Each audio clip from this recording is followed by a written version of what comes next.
Hi kitchen తాకు స్వాగతం. చూస్తున్నారు కదా ఫ్రెండ్స్, ఈరోజు మనం చేస్తున్నటువంటిది అరటికాయతో బజ్జీలు.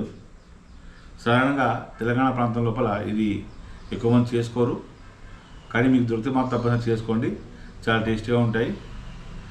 అయితే నాకు దాదాపు 92-93 ప్రాంతం లోపల నేను ఒక 2-3 నెలలు అనకాపల్లిలో ఉండడం జరిగింది. అక్కడ రకరకాల బజ్జీలు కూడా తిన్నాను. అరటికాయ బజ్జీలు కానివ్వండి, పల్లీలతో కూడా బజ్జీలు చేస్తారు, అదేవిధంగా పొట్లకాయతో బజ్జీ చేస్తారు, అదేవిధంగా మళ్ళీ బచ్చల కూరతో బజ్జీలు, అన్ని ఆకుకూరలతో కూడా బజ్జీలు చేస్తారు. అవి కూడా మనం ఇప్పుడు ముందు వీడియోలో చూద్దాం. అంటే బజ్జీ అదే తమలపాకుతో బజ్జీ చేస్తారు. ఈ విధంగా ఆకుకూరలతో బజ్జీ చేసుకునేటువంటి అదే మనకు మామూలుగా బజ్జీ అనగానే మిరపకాయ బజ్జీలు, అదేవిధంగా ఆలుగడ్డ బజ్జీలు మాత్రమే ఐడియా ఉంది, కానీ ఈ యొక్క బజ్జీలు చాలా తెలియదు. తెలియని వాళ్ళంతా కూడా చూసి నేర్చుకోండి. అదేవిధంగా వీడియో నచ్చినటువంటి వాళ్ళు లైక్ చేయండి, షేర్ చేయండి, మీ మిత్రులకు బంధువులందరికీ కూడా సెండ్ చేయమని కోరుకుంటూ రండి ప్రాసెస్ చూద్దాం. ఈ యొక్క అరటికాయల్ని ఈ విధంగా ఫ్రంట్ పార్ట్, అదేవిధంగా ఎడ్జ్ పార్ట్ కట్ చేసుకోవాలి.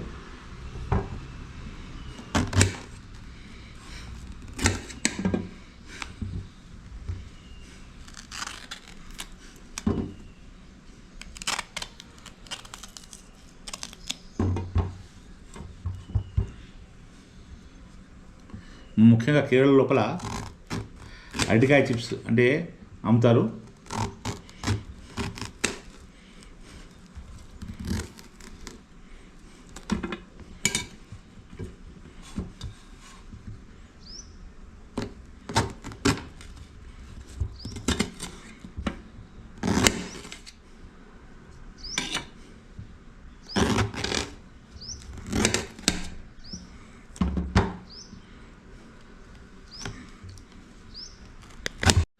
కట్ చేసినటువంటి అరటికాయలు, శనగపిండి, కారం, పసుపు, ధనియాల పొడి, ఉప్పు, గరం మసాలా, అల్లం వెల్లుల్లి పేస్ట్, దాంతోపాటుగా కలపడానికి సరైనటువంటి వాటర్.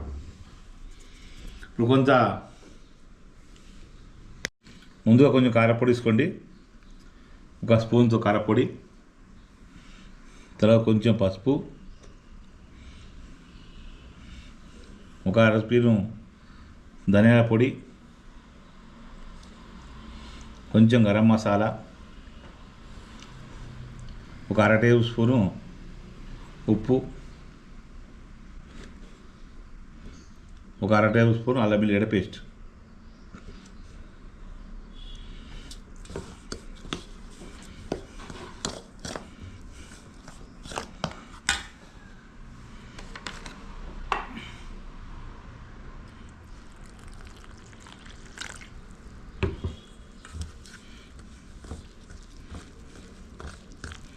పెరుగన్న మాదిరిగా మరీ గట్టి కాకుండా మరీ పలుచగా కాకుండా కలుపుకోవాలి.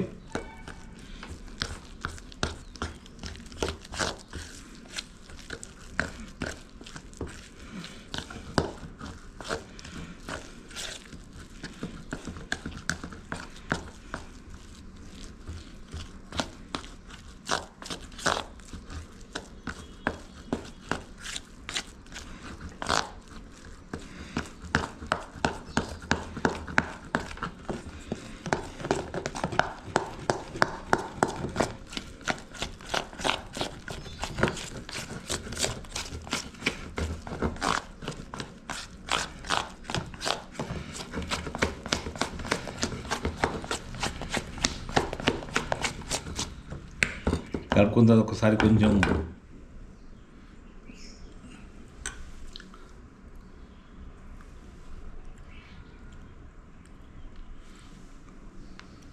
సాల్ట్ తక్కువ అనిపిస్తుంది.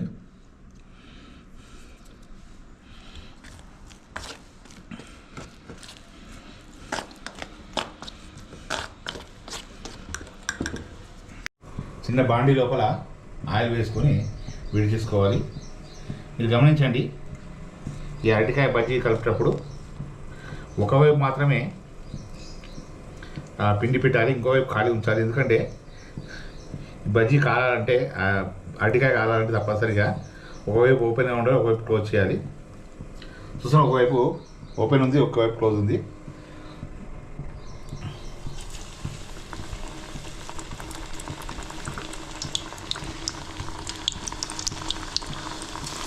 ఇదే ప్రాసెస్ మీరు మామూలుగా ఉల్లిగడ్డ బజ్జీ కానీ అదేవిధంగా ఆలుగడ్డ బజ్జీలో కానీ ఒకవైపు ఓపెన్ ఉంటే అది బాగా మంచిగా కాలుతుంది.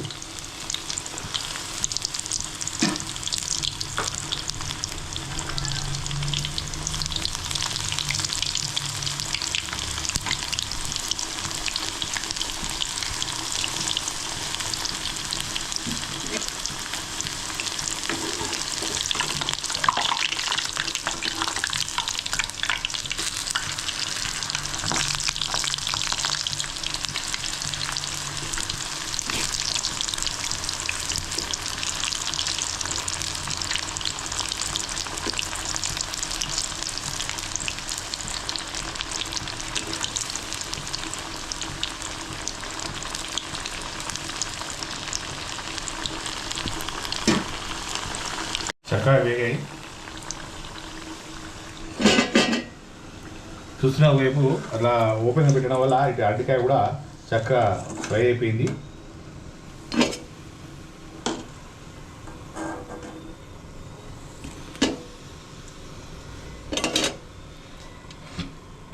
మరొక ఫ్రై చేద్దాం.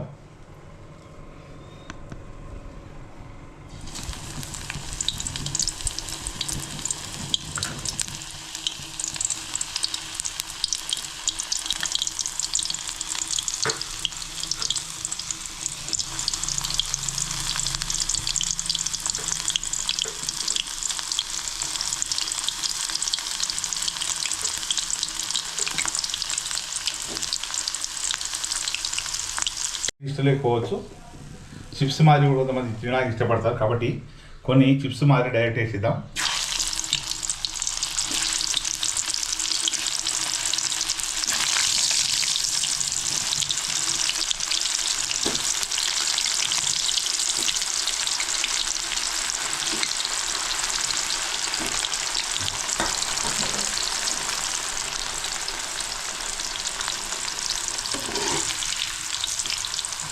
ఇది డైరెక్ట్ వితౌట్ అంటే శనగపిండి కూడా లేకుండా జస్ట్ చిప్స్ మాదిరి తినాలనుకుంటా కూడా తినవచ్చు. సేమ్ కట్ చేసినటువంటి అరటికాయలే వితౌట్ శనగపిండి లేకుండా డైరెక్ట్గా చిప్స్ మాదిరిగా చేసుకోవాలని తినవచ్చు.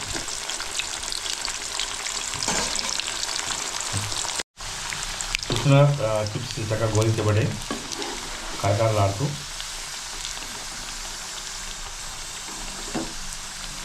వీటిని డైరెక్ట్ ఇట్లా తినవచ్చు. లేదు కొంచెం పెప్పర్ పౌడర్ అదేవిధంగా రాక్ సాల్ట్ కూడా వేసుకొని తినవచ్చు, బాగుంటాయి.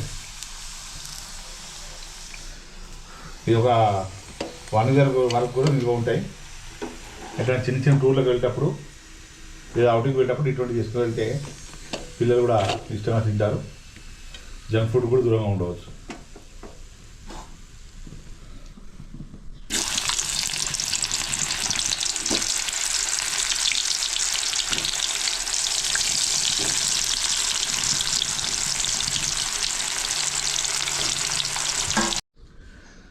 అరటికాయ బజ్జీలు అదేవిధంగా అరటికాయ చిప్స్ రెండు సిద్ధమైపోయాయి.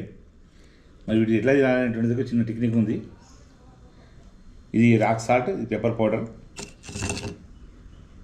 కొంచెం పెప్పర్ పౌడర్ చల్లుకోవాలి.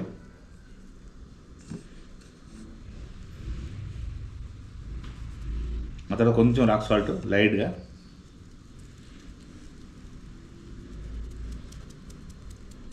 ఇష్టం ఉన్న వాళ్ళు నిమ్మకాయ కూడా పిండుకొని వాడుకోవచ్చు. చూద్దాం, ముందుగా బజ్జీ తిందాం. చూసిన ఫ్రెండ్స్, బజ్జీ లోపల ఇటువైపున అరటికాయ పూర్తిగా ఓపెన్గా ఉంది. దానివల్ల ఇది మొత్తం కాలగలిగింది. ఇటువైపు శనగపిండితో ఉన్నటువంటి పదార్థం ఉంది. తిందాం.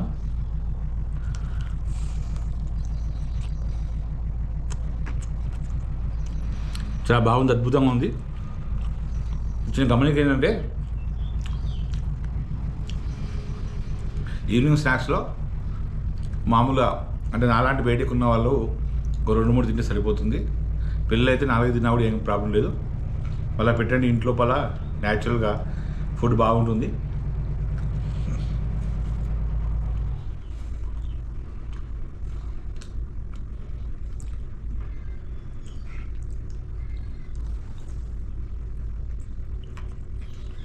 నైస్.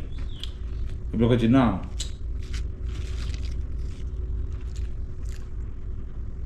చిప్ తీసుకుందాం. సూపర్. శనగపిండితో కలిపి అనుకున్న వాళ్ళు ఇది పెట్టుకోవాలి, తినండి. వితౌట్ శనగపిండి అవసరం లేదనుకున్న వాళ్ళు డైరెక్ట్గా చిప్స్ మాది చేసుకోండి, తినండి. ఆరోగ్యంగా ఉండండి. అన్నీ తినండి కానీ తక్కువ తినండి. అన్నీ టేస్ట్ చేయండి కానీ మోతాదు తినకండి. ఆరోగ్యాన్ని కాపాడుకోండి, హెల్తీగా ఉండండి. ఎక్సర్సైజ్ చేయండి, వాకింగ్ చేయండి, హెల్తీ ఫుడ్ తినండి, హోమ్ మేడ్ ఫుడ్ తినమని మనసు తెలియని తాత ఆ వీడియోను లైక్ చేయండి, షేర్ చేయండి. చాలామంది మీరు చూస్తున్నారు కానీ సబ్స్క్రైబ్ చేసుకోలేదు. దయచేసి సబ్స్క్రైబ్ చేసుకోవాలి. మరి కోరుకుంటున్నాం. Thank you.